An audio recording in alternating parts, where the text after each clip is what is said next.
Alhamdulillah Rabbil Alameen wassalatu wassalamu ala ashrafil anbiya'i wa sayyidil mursaleen wa ala alihi wa sahbihi wa ahli bayti at-tahirati ajma'in amma ba'd. Fa'a'udhu billahi minash shaitanir rajeem. Bismillahir rahmanir rahim. Assalamu alaikum wa rahmatullahi wa barakatuh.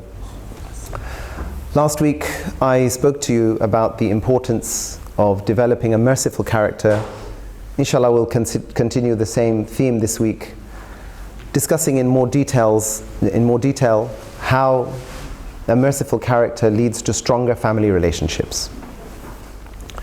Because some of the children will be here, we have holidays this week, I'll just recap briefly in 1 or 2 minutes what we discussed last week.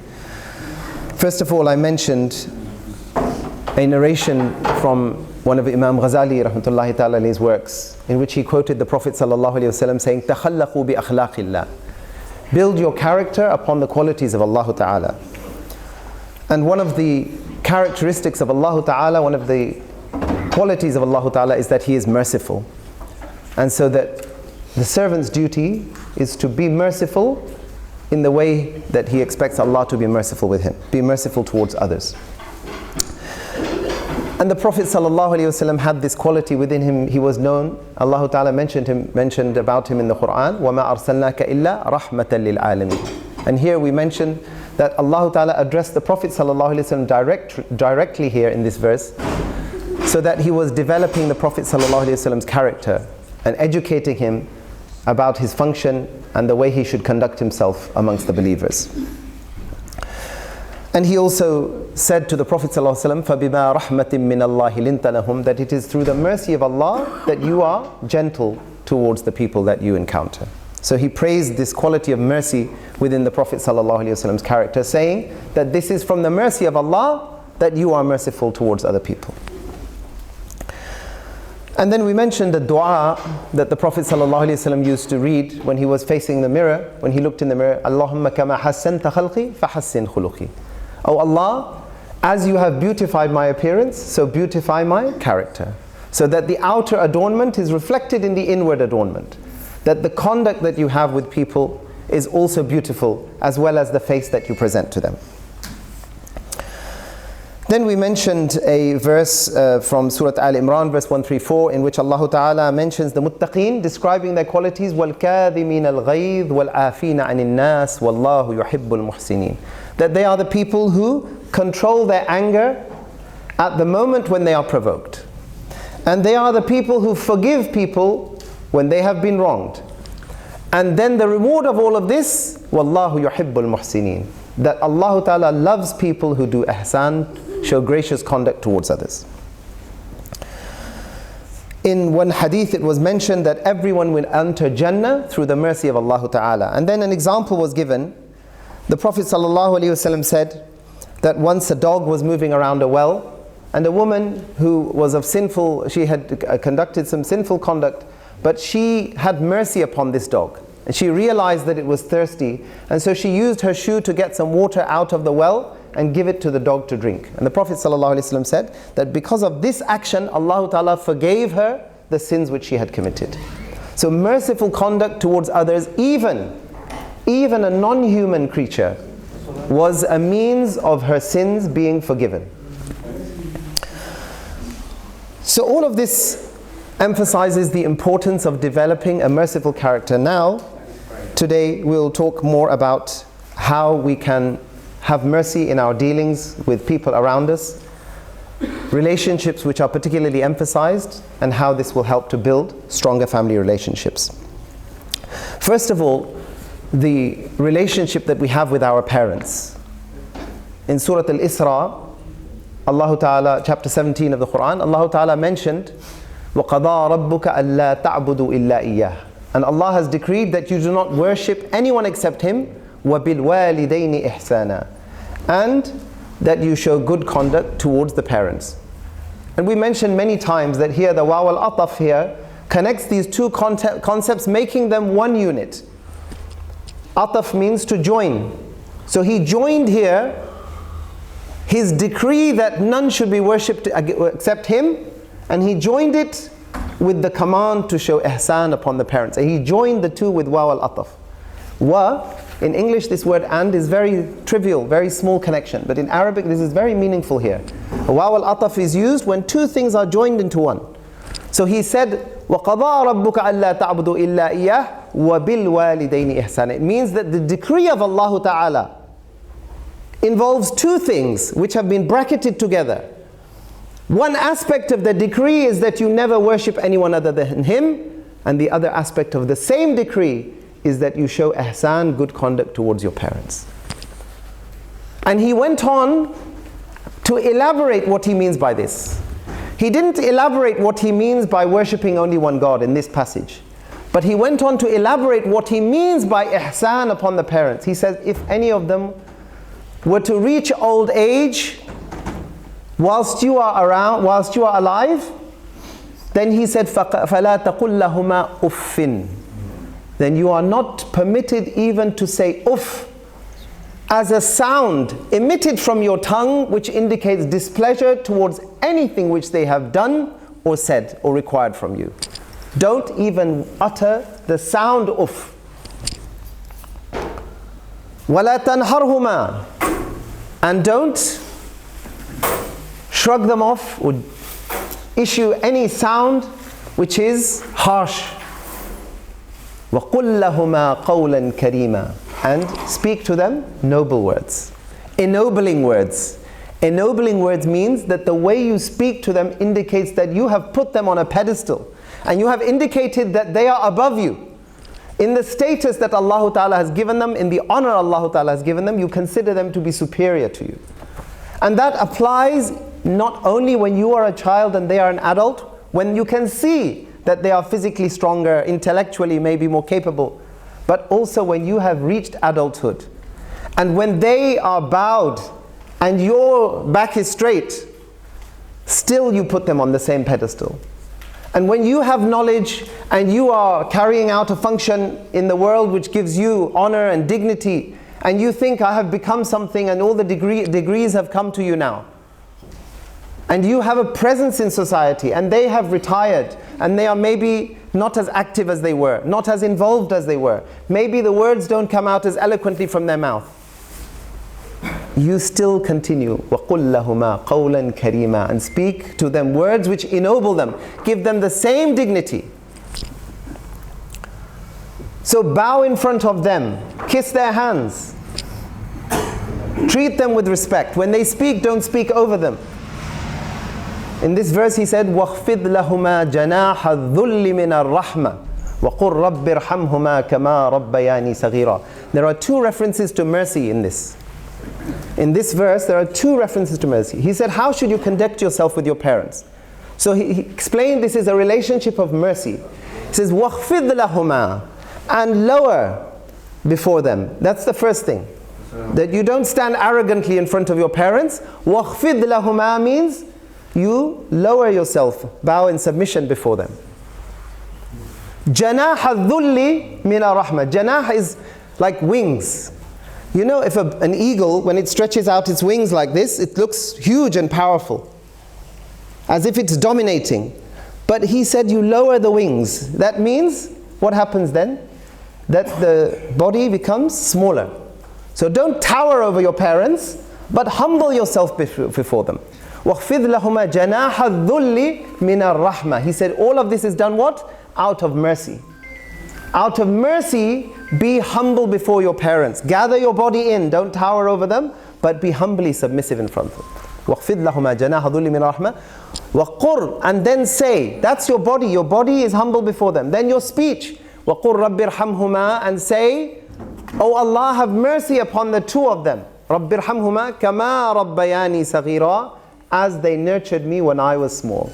Meaning that when you were small, you were entirely dependent upon their mercy, helpless, and they fulfilled your needs. Now in adulthood, your job is to make dua, oh Allah, have mercy upon my parents. And this duty does not end with their life. Even when they leave this earth, it's your responsibility always to make this dua, رَبِّ ارْحَمْهُمَا كَمَا رَبَّيَانِي صَغِيرًا. Keep on making this dua for them.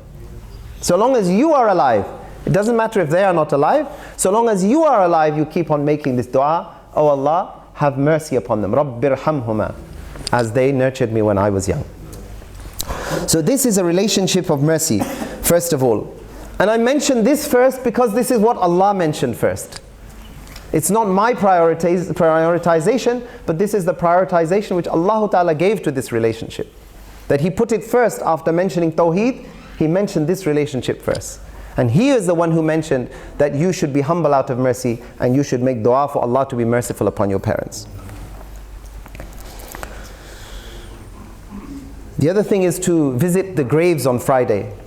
This is a sunnah, to visit the graves on Friday after the Salatul Jummah.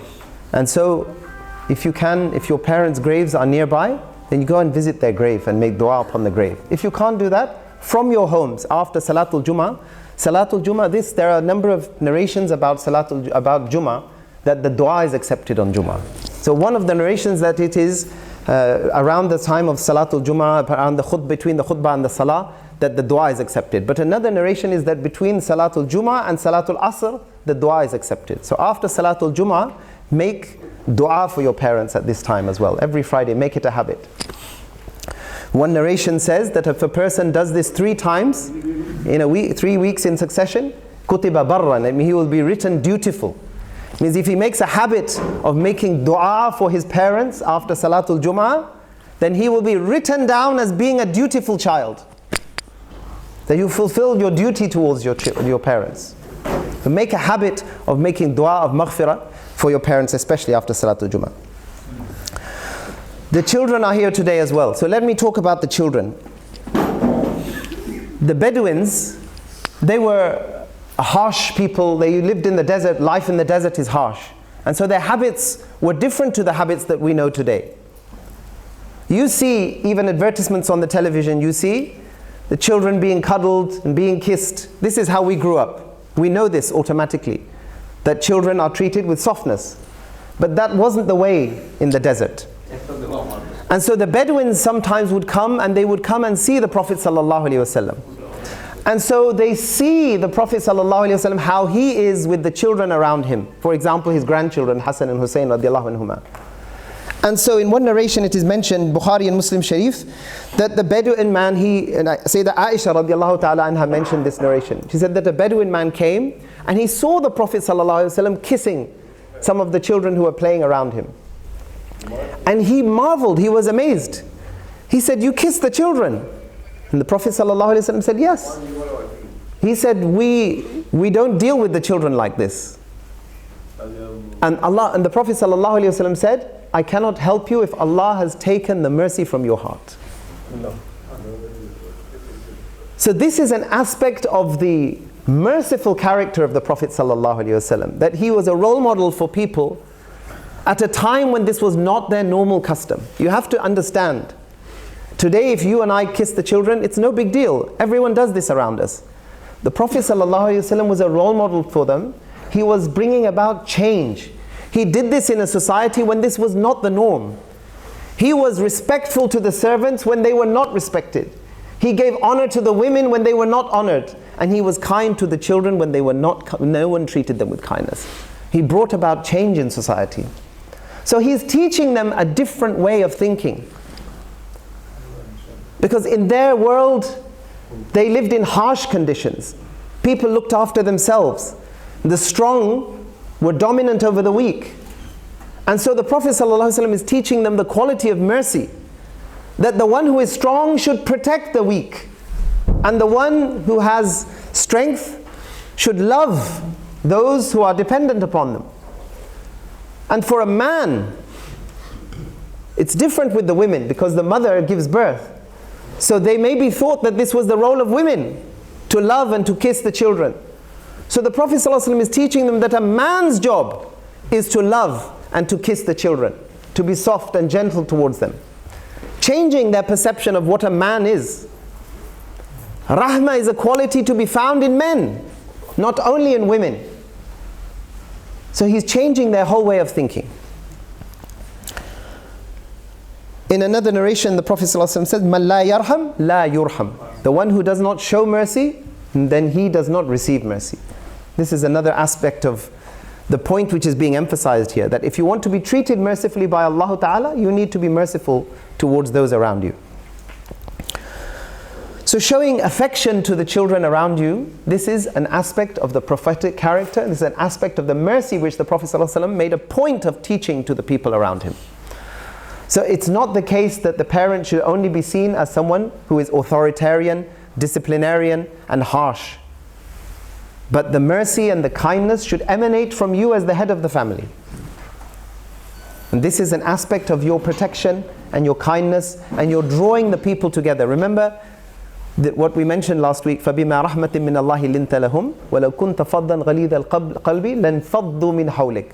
The problem is that if the leader is harsh in his character, لَانْفَضُّوا مِنْ حَوْلِكَ, they will disperse from around you. And this is what we see, that people who are harsh towards their children, as the children grow older, they begin to move away from the family.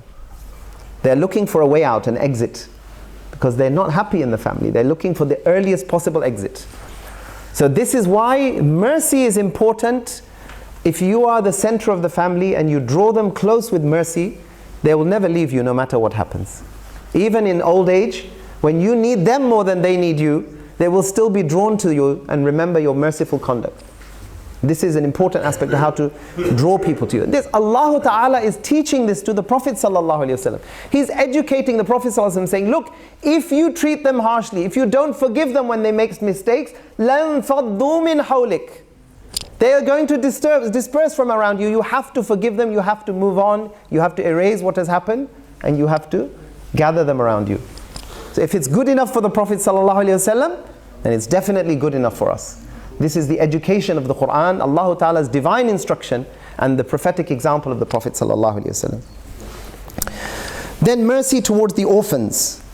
We know about this. There is a lot of emphasis nowadays on fostering. You get paid for it as well. So it's an aspect of work as well now. And the need is ever increasing. There are so many migrants, refugees, people who are going sometimes into families who are of a different religion to them or a different cultural background.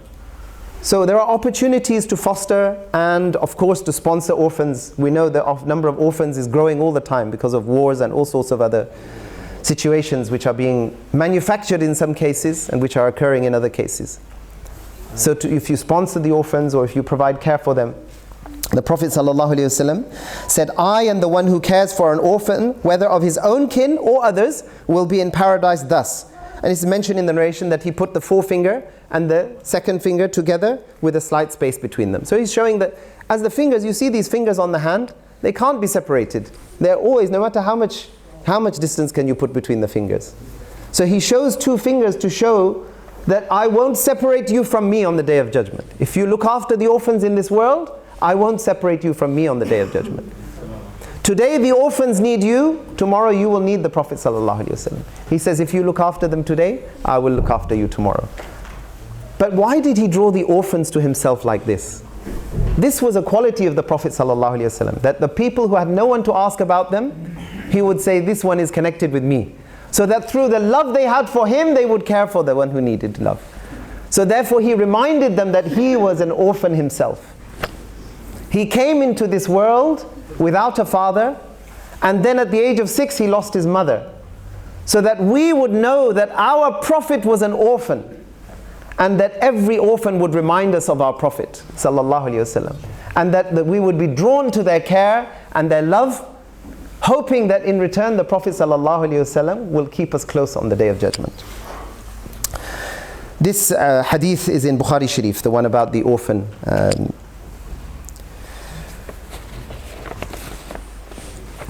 And then the spouse, the relationship between husband and wife. We often think of this as a practical relationship. We have needs. We marry, our needs are taken care of. Food is prepared, bills are paid, there's companionship, you have someone to do things with, and our practical needs are taken care of. It becomes, because of the mechanical nature of it, the repetitive nature of it, because you get up every day, of course at the beginning there is some sort of enthusiasm and romance, but as the years go on it becomes functional, because you have the same needs every day, and so when things happen automatically we take them for granted. You don't really appreciate your car until the battery's flat one day. You expect it to come on. In the same way we get up every day, we expect things to happen. We want things to happen in the normal way. But we don't appreciate the days when it works. The only thing we remember is the days when it doesn't work. If something's missing one day, then we notice. What happened today? But this relationship, the spousal relationship, this was never intended to be only a functional relationship. Yes, Allah Ta'ala provides for your needs. But it's much more than that. Allah Ta'ala created man and He knows what man needs to be happy. And so everything He created for man, and when I say man, I mean humans, I mean men and women, was to take care of their needs at the deepest level. He knew you would need companionship, and He knew you can't just get that from your friends. But you need someone with whom you can be intimate and close and share confidences, even in the private moments, even in the quiet moments, even when everybody else has gone. And so He educated us about this relationship in the Quran.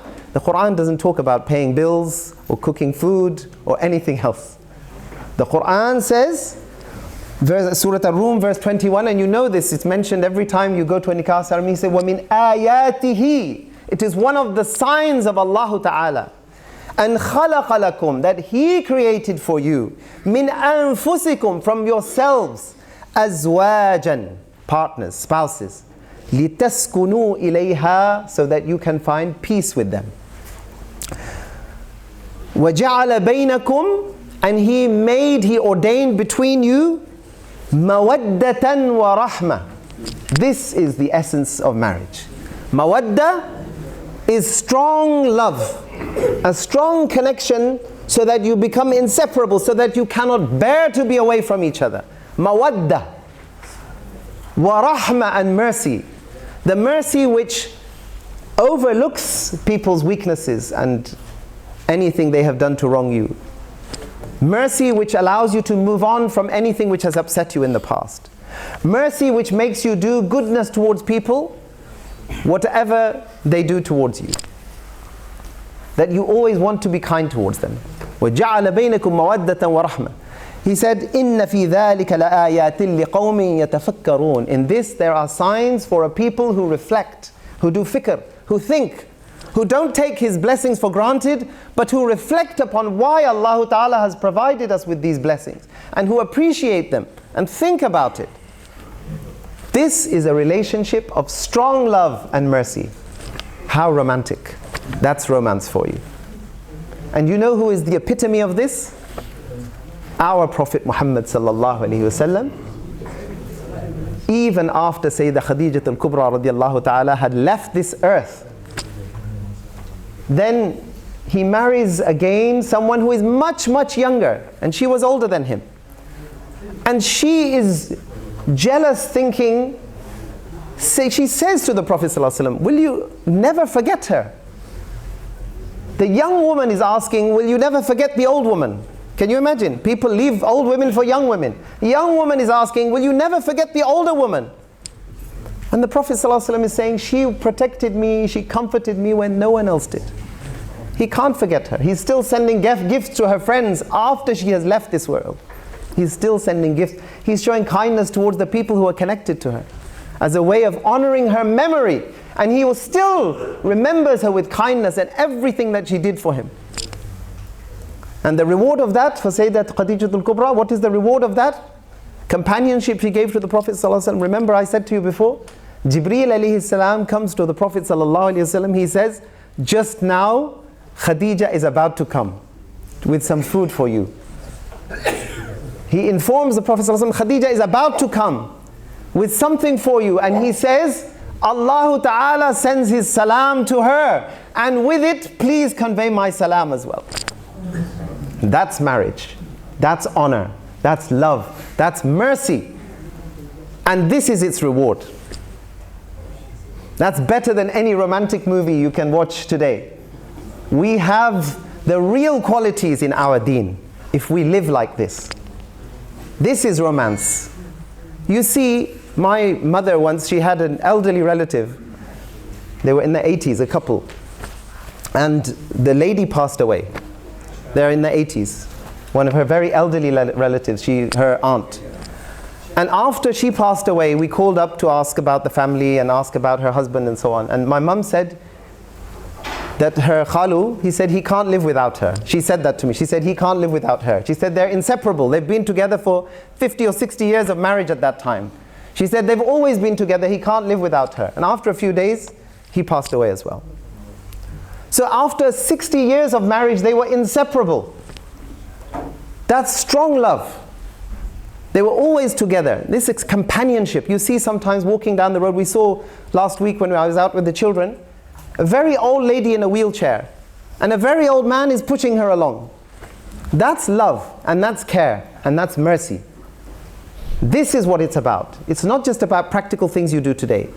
But even when the person is old and weak, then, and the other person is also old and weak, whoever has a bit of energy is using it to share whatever care and effort, energy is required, and they're still looking after each other. They're not asking someone else to help.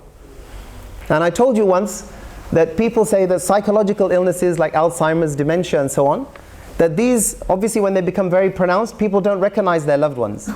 And so they did a study in an old people's home, and they realized that the people who lived longest were the ones who had someone coming to visit them. So they felt they had something to live for, even though they didn't recognize those people. And so they asked the husband who used to come to visit his elderly wife, and she had dementia, she didn't recognize him. They said to him, how is it that you come to visit her even though she doesn't recognize you anymore? And he said, I still recognize her. Well, he said, she might not recognize me, but I still recognize her. It's my duty is still to love her and to care for her, even though she doesn't recognize me. And that kept her alive. She was one of the longest living people in that old people's home because he came to visit her. She had something to live for, even though she didn't know who he was. But she knew that someone came and someone cared. So this is mercy, and this preserves family relationships. If we live like this, then the family will be strong, and the people will be together in the family. And the home will be a happy place that people want to come back to. We'll stop there, inshallah. The time is concluded. There are a few more things to say, inshallah. We'll continue with that. But sometimes I go into more detail than is intended because it helps to express the point fully sometimes. وآخر دعوانا أن الحمد لله رب العالمين. السلام عليكم.